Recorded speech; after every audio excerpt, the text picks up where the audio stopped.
The Packers finally win a game, breaking their 4-game losing streak against the Los Angeles Rams here in Week 9, winning 20-3 in this game. The Packers now move to 3-5 and finally get a win on the board. It's been a tough 4 to 5 weeks with all these losses. So in today's video, I'm going to give my instant thoughts and reaction to this game. If you do happen to be a new viewer here to this channel and want more Packers news analysis and updates every single day, you'll find it all here right on this channel. So if that does interest you, go down and click subscribe. All right, so let's dive down into this game. Going into this game, I thought even if Brett Rypien is the starting quarterback, which he was, that the Packers would still have a little bit of trouble containing this Rams offense, just based on how the history goes with this Packers defense against subpar quarterbacks.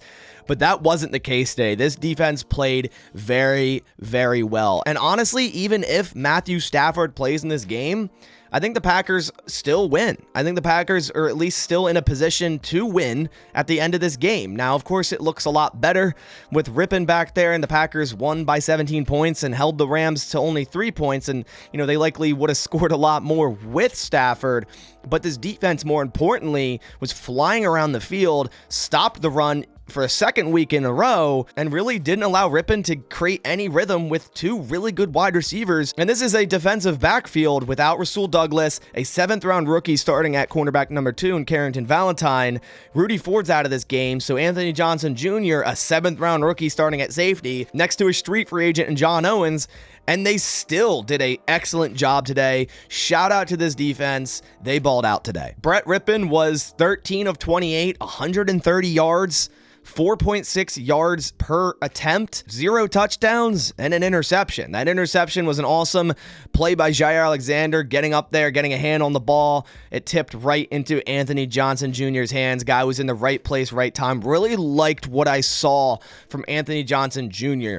And if you guys watched my channel in the offseason, you know, all offseason I was saying, you know, whether it's due to skill or talent issue or injury, don't be surprised if we see Anthony Johnson Jr. in the starting lineup right around week 7 or 8, and here we are in week 9. Anthony Johnson Jr. getting his first start at safety after having only 8 snaps this season so far before that, and I thought he had a wonderful game today, and I thought just everyone on this defense showed up today. Gotta talk about this run defense, as I mentioned earlier, 2nd week in a row stopping the opposing offense from running the ball at all. Multiple times we have players, you know, creating penetration, getting into the backfield, hitting their running backs in the backfield for a loss. Royce Freeman was 12 carries for 32 yards, a 2.7 average. Brett Rypien was pretty much their most efficient runner, 3 carries, 19 yards, 6.3 average. Darrell Henderson, even worse than Royce Freeman, 10 carries for 19 yards, a 1.9 average. The whole Rams team as a whole, 26 carries, 68 yards, 2.6 average, a long of 8 yards. The Packers' run defense was so good today, and they played half of the game without Kenny Clark. The young guys on this defense showed up today, and the energy was high. That's what I noticed the most. We have Carrington Valentine making play after play, and this dude is hype on the field. He's getting the energy up. We have Jair Alexander, you know, having a really nice day today. He allowed 1 catch to Cooper Kupp deep across the middle, a deep post route where it looked like he was in a zone and, you know, didn't have much effort tracking Kupp. That's really the only mistake I saw from Jair today. Other than that, he made some excellent plays on the ball. Nixon made some really nice tackles early in this game. Did allow a few receptions, but overall played better than we're used to seeing from Keyshawn Nixon. Did get hurt later in this game, so we're going to have to monitor that. Ennis Gaines was a practice squad call-up, came in for Nixon at that slot role. But overall, man, this defense was flying around. The energy was there. It just seemed a lot different than we're used to seeing. The Rams receivers were held in check. Cooper Kupp, 2 receptions for 48 yards. Of course, that 1 reception for 34 was where he got most of those yards. Puka Nacua, 3 receptions for 32 yards. Darrell Henderson had 16 yards. Demarcus Robinson had 15. Tutu Atwell, 4 for 13. So no receiver over 50 yards receiving. And again, Rypien only threw for 130 yards. The Packers' run defense, the Packers' pass defense, both phenomenal in today's game. And yes, it's against Brett Rypien. I understand that. But like I said, even with Matthew Stafford in here, like, yeah, the Rams offense would have done better, but he's not going to change that the fact that the Rams couldn't run and the Packers did an excellent job stopping the run. Yeah, they would have passed a little bit better, and maybe this game would have been a lot closer towards then. But like I said, I think the Packers still win this game, even with Matt Stafford at quarterback here. Some of my standout players on defense, like I said, Carrington Valentine, awesome day from him. We kind of saw what we saw in the preseason in today's game. So other times he's came into the game this regular season, he hasn't looked too hot, but now he's pretty much our cornerback too, at least until Eric Stokes comes back. But if he plays like he did today and continues that up, he should stay cornerback number 2. Really good game by him. I also thought the young defensive lineman really stepped up today when Kenny Clark was ruled out with, I think, that shoulder injury. Carl Brooks, an excellent day today. I think he batted down 2 passes. He was good in the run defense game. Colby Wooden also, I think, had a batted down pass. Lucas Van Ness had a really nice pressure on Rippon. I think Enagbare had a nice tackle for loss. Just everyone on this defense, the front 7, the defensive backs, cornerback, safeties, whatever it may be, inside linebackers, Isaiah McDuffie had multiple stops. Devondre Campbell looked good. This defense, I really don't have any complaints for this defense in this game. All right, so now moving over to the offensive side of the ball. Still some issues with this offense. It's still not 100% looking fluid, or there's not like a crazy amount of continuity. The first half was still a little bit slow, but the Packers at least scored a touchdown in the first half and started early by feeding Aaron Jones, and it worked early. And they finally kept Aaron Jones on the field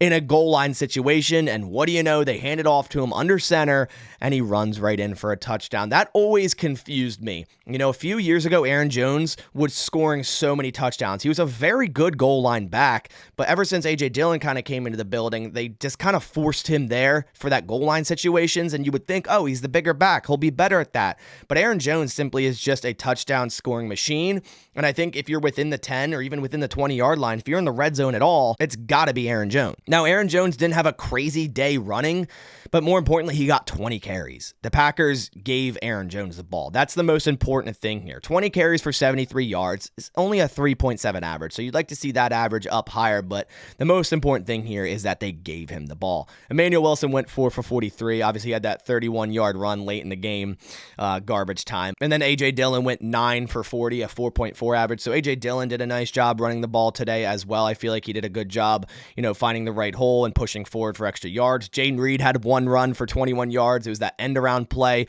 Really liked that play. We saw Josh Myers swing out and get a block downfield. We saw Josiah DeGuara making a block downfield. And then Jordan Love had 4 carries for 7 yards. Didn't do too hot running the ball today.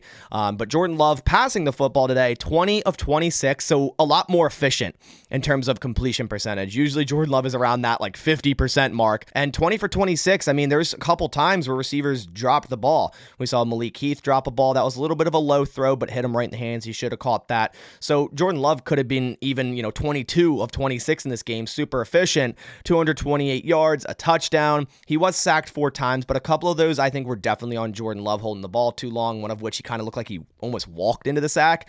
But Jordan Love finished 115.5 quarterback rating, probably his most efficient game of the year thus far. There's 2 mistakes by this Packers offense that really had nothing to do with him. He threw a quick stop route to Tay Wicks on the left side, dives forward, fumbles the ball, Rams recover. Next drive, Aaron Jones running up the right side, fumbles the ball, Rams recover. But then the Packers started to really get in rhythm again in the second half, and I was really impressed by Tay Wicks, even though he did have that bad fumble. It was a rookie play.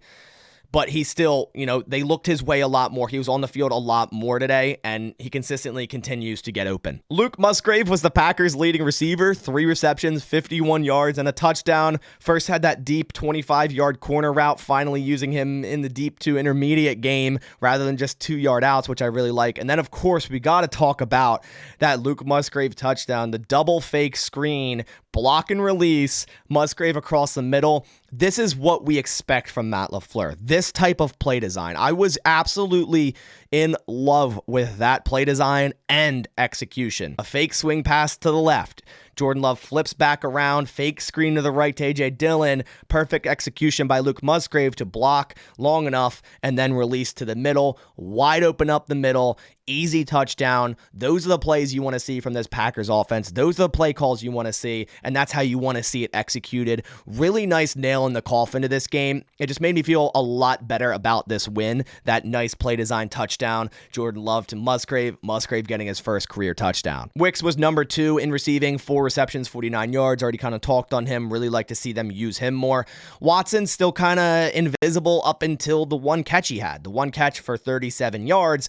Finally made a contested catch. I was so hyped to see that, and then you see him kind of get up injured. I believe he went to the locker room to check on, I think it was a chest/back injury and also evaluation for concussion. He looked fine on the sideline, but obviously late in the game after that, they weren't going to put him back in. We'll see an update on him as the week goes on. Now, they did try deep ball to Watson early in this game, and Love took way too long to throw it. I will say that. Watson had, his cornerback beat. I think it was Kobe Durant on the left sideline there. Love's got to take his drop and throw it right away. He waited too long there, and it was severely underthrown. Can't really blame Watson there. They still really haven't gotten on the same page yet, and I'm still waiting for that. Romeo Doubs, 3 catches for 36 yards. Again, continues to make nice contested catches. Had a nice comeback on the left side for a first down on a 3rd and long. Nice thrown ball by Love to Doubs. Their connection remains to be here, and it's consistent week in and week out. Aaron Jones, 4 for 26.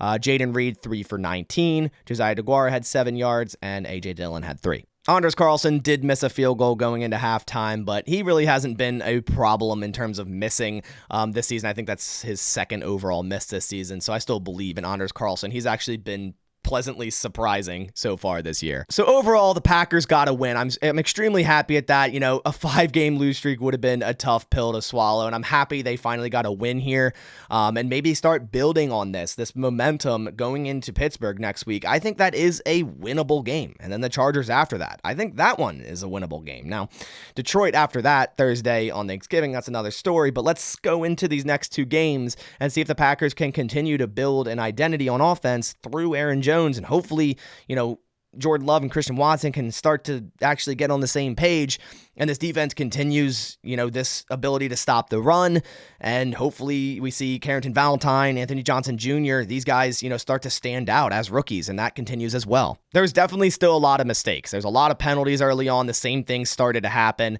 That still has to be cleaned up. We obviously got to talk about the tush push, or I'm calling it the love shove opportunities. First one, they call a offsides on Nyman. It looks like they meant to call it on Runyon. Okay, maybe he was in the neutral zone. The second one, I don't think it was offsides, but they call it again on Runyon. I mean, if you compare the screenshots of how the Packers ran that to how the Eagles ran it last week against Washington, it's the same exact thing, yet the Packers were called offsides and the Eagles weren't. But I love that the Packers are doing this, and that's why I'm calling it the love shove, because it finally worked late in that game, and the Packers got a first down late in that game to pretty much put this one away, and I'm glad the Packers actually did that rather than run like a shotgun run to A.J. Dillon on short yardage situations. But yeah, there still are some mistakes that need to be cleaned up. This wasn't a perfect game by any means, but hey, nonetheless, it's a win. The Packers won 20-3 here in Week 9. But I want to hear your thoughts down in the comments below. What is your main takeaways from this game? What is your positives or your negatives? Let me know down in the comments below. But that about does it for this one. I appreciate you guys coming by. If you could leave a like down below, it supports my channel a ton. But I'll catch you on the next one. And as always, go Pack Go.